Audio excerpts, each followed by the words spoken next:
This is an instructional video on how to understand context. I understand why, but you people are having lots of problem with figuring out the context. So I'm just going to give you some clues that'll help you, all right? Because otherwise it's just, why? I mean, you should be all getting like perfect scores in these assignments. And so some of you are not, and I want to help you, so you will, all right? So here we go. We're going to go to Galatians chapter 5, verse 15. I'm just choosing this out of the air. But if you bite and devour one another, take care that you are not consumed by one another. Okay, let's look at it in a different one.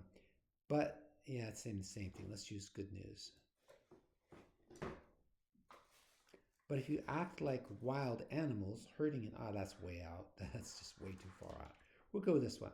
But if you bite and devour means to eat up. But if you bite and eat up one another, take care that you are not consumed. Consumed means that you completely eat something all the way up. All right? So you're going, what? What does this mean? So we need some context. That's obvious. So context is going to be the verses before, especially the paragraph before, and the verses after. Now, it doesn't matter if it's the first sentence of a chapter or the last sentence. If it's the first sentence of a chapter, the chapter before is your context. There were no chapters when the Bible was originally written. Chapters didn't happen until 1,500 years after the Bible was written. So those chapters were just put in by men who just guessed that this is the way it was supposed to be. So chapters are not from God. Chapters are from some guy named Stephanus. It's a nice name, but it's not a guarantee that he's right. So if we were in chapter 5, verse 1, your context would be the verses before it. Okay?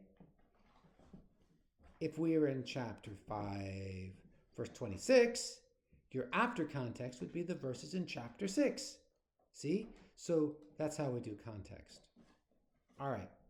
So here, our context for 15 is going to be, well, I'd say probably 8, 9, 10, 11, 12, 13, 14. Especially 13 and 14. Look over here on this side. You notice here on the left side here that it's a paragraph. See that? So that can be your context. Yeah, but that's only 2 verses. But that really can probably be good enough for a context. So what do these 2 verses say? For you were called to be free, brothers. Only don't use this freedom as an opportunity for the flesh, but serve one another through love. Wait a minute, that sounds like a slogan for a university. Serve one another through love. Or over here, through love, serve one another. I've heard that somewhere before.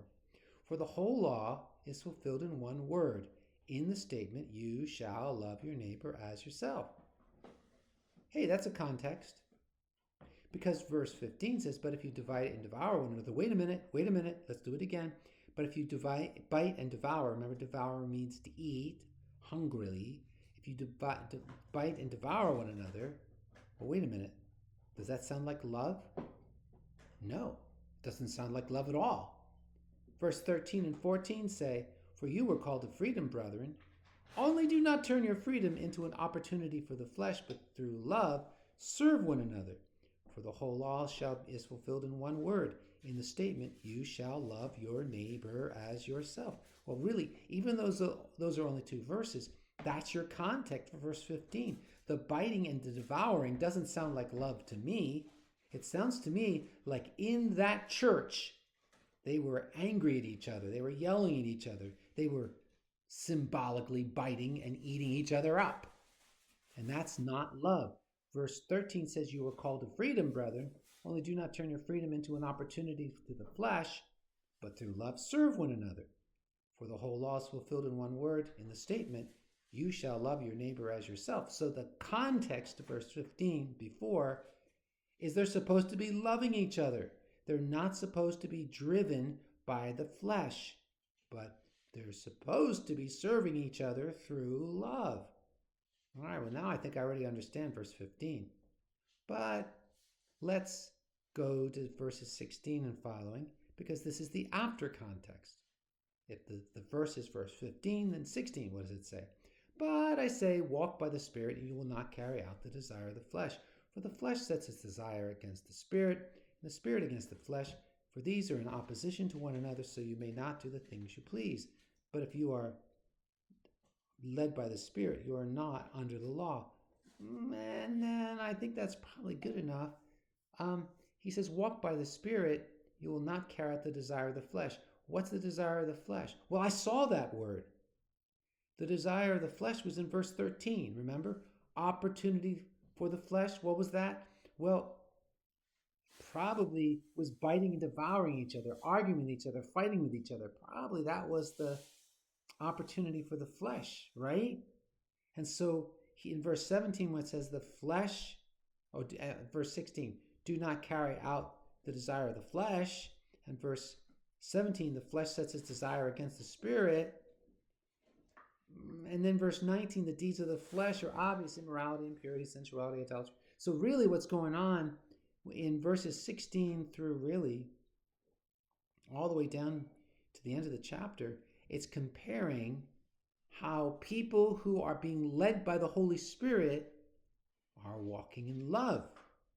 But people who are being led by their desires, look at verse 16, the desires of the flesh, people who are being led by their desires are actually treating each other terribly and are doing a lot of bad things. And then this is the list of bad things in 19, 20, and 21. So in verse 15, when it says, if you bite and devour one another, take care that you are not consumed by one another, he's kind of making fun of them, isn't he?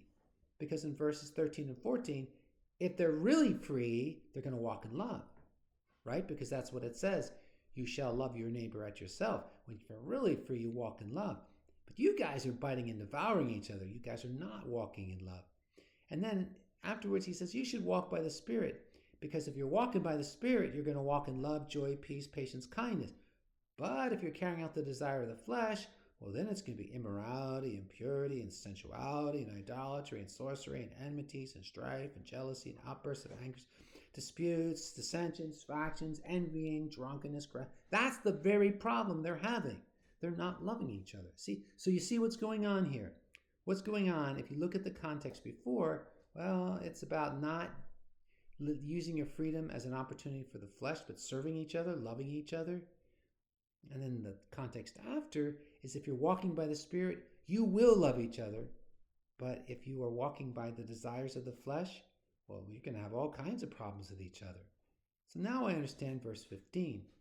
I've looked at the context before, I looked at the context after, and then I read verse 15, and it makes perfect sense to me. I hope this has made perfect sense to you. May God richly bless you.